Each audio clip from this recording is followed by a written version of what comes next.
ஒரு 5 ஆண்டு கால திமுக ஆட்சிக்கு பிறகு ஒரு அரசியல் மாற்றத்திற்கு அகரம் எழுதிய மக்கள் ஒரு ஆட்சி மாற்றத்திற்கும் வித்திட்டு சட்டப்பேரவை கூட்டத்தொடர் இன்றைக்கு ஆளுநர் உரையோடு தொடங்கி இருக்கிறது. கடந்த காலத்தில் அரசு தயாரித்து கொடுக்கிற அறிக்கையை ஆளுநர் வாசிக்க மறுத்தார். வாசிக்க மறுத்தது மட்டுமல்ல, அவருடைய கருத்தை அந்த உரையில் திணித்தார். அதற்கு எதிர்ப்பு தெரிவிக்கவே சட்டமன்றத்திலிருந்து ஒரு ஆளுநர் வெளிநடப்பு செய்ததும் தமிழ்நாட்டில், இந்தியாவில் முதலாக நடந்தது. ஒரு ஆளுநர் இப்படி அத்துமீறி வரம்பு மீறி நடந்து கொண்ட அநியாயமும் கடந்த காலத்தில் நடந்தது. ஒரு ஆளுநர் அப்படி முடிவெடுக்க முடியாது. அந்த முடிவை ஆளுநர் எடுத்தார் என்றால் கடந்த காலத்தில் இருந்த அரசு ஒரு பலவீனமான அரசு என்பதற்கு அது சாட்சி. இன்றைக்கு மேதகு ஆளுநர் அலேல்கர் அரசு எழுதி கொடுத்த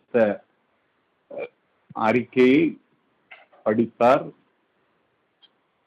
அது மட்டுமல்ல, தமிழ்த்தாய் வாழ்த்து தான் முதலில் பாடப்பட்டது. தமிழ்த்தாய் வாழ்த்திற்கு முதலிடம் கிடைக்குமா என்ற ஒரு கேள்வி தமிழ்நாட்டு மக்கள் மத்தியில் எழுந்திருந்தது. தமிழ்த்தாய் வாழ்த்து முதலில் பாடப்பட்டது. அதற்கு பிறகுதான் தேசிய கீதம் இசைக்கப்பட்டது. ஆளுநருடைய உரையில் தமிழ்நாட்டினுடைய நலன் கருதி பல்வேறு திட்டங்களை இன்றைக்கு ஆளுநர் உரை நமக்கு கோடிட்டு காட்டி இருக்கிறது. ஒரு கடன் சுமையில் தத்தளிக்கிற இந்த அரசு ஏற்கனவே தந்த வாக்குறுதிகளை நிறைவேற்ற வாய்ப்பு இருக்கிறதா என்று கேட்டால், கடன் ஒரு பக்கம் இருந்தாலும் வாக்குறுதிகளை நிறைவேற்றுவதில் இந்த அரசு முன்னுரிமை கொடுக்கும் என்று ஆளுநர் உரையில் வாசிக்கப்பட்டிருக்கிறது. உச்ச நீதிமன்றத்தினுடைய கிளை தலைநகர் சென்னையில் தொடங்கப்பட வேண்டும் என்று அறிவித்திருப்பது ஒரு தமிழ்நாட்டு மக்களுக்கு தித்திப்பான செய்தி.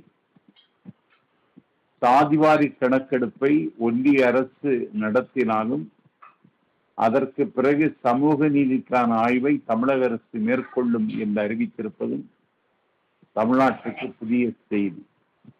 அதை தாண்டி தொழில் தொடங்க முனைபவர்களுக்கு தலைமைச் செயலாளரே அந்த பணியை மேற்கொள்வார் என்று அறிவித்திருப்பதும் இந்திய துணைக்கண்டத்தின் வரலாற்றில் எனக்கு தெரிந்து இப்போதுதான் இப்படி ஒரு முடிவை ஒரு அரசு எடுத்திருக்கிறது என்றால் அது தாவேக்கா அரசு என்பதில் ஒரு தாவேக்காரன் என்ற நிலையில் நான் மகிழ்ச்சி அடைகிறேன்.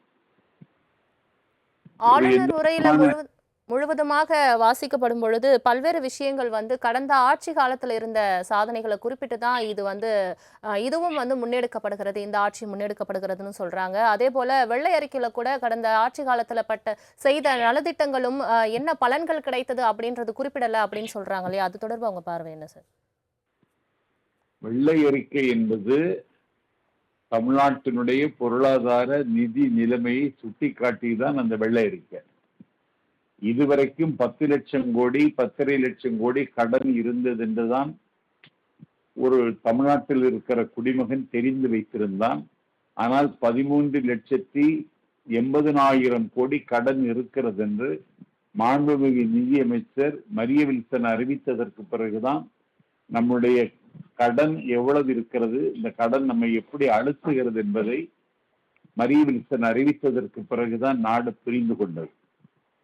அதை போல வெள்ளை அறிக்கையில் ஒரு தனி மனிதனுக்கு 1,28,000 கடன் இருக்கிறது என்பதையும் அறிவித்தார். ஆகவே வரவுக்கு மீறி செலவு செய்து தமிழ்நாட்டில் கடன் சுமையை இறக்கி வைத்துவிட்டுத்தான் அந்த அரசு விடைபெற்றிருக்கிறது என்பதையும், நிதி திரட்டுவதில், நிதியை பரிபாலனம் செய்வதில், அதை நிர்வகிப்பதில் கடந்த அரசு தோற்று போய்விட்டது. ஆகவே நிதி திரட்டுவதற்கான வருவாய்க்கான வழிமுறைகளை இந்த ஆட்சி மேற்கொள்ளும் என்று சொல்லி சில சீர்திருத்தங்களை நடைமுறைப்படுத்துவதில் இந்த அரசு உறுதியாக இருக்கிறது என்பதை வெள்ளை அறிக்கை சுட்டிக்காட்டியது. இனி சட்டமன்றத்தில் நிதி நிலை அறிவிக்கை நிதியமைச்சர் வாசித்ததற்கு பிறகு தமிழ்நாடு எந்த திசையை நோக்கி போகிறது என்பதை நாம் புரிந்து கொள்ள முடியும். இணைப்பில் வந்து தங்களது பார்வைகளை பகிர்ந்ததற்காக நன்றி திரு நாஞ்சில் சம்பத்.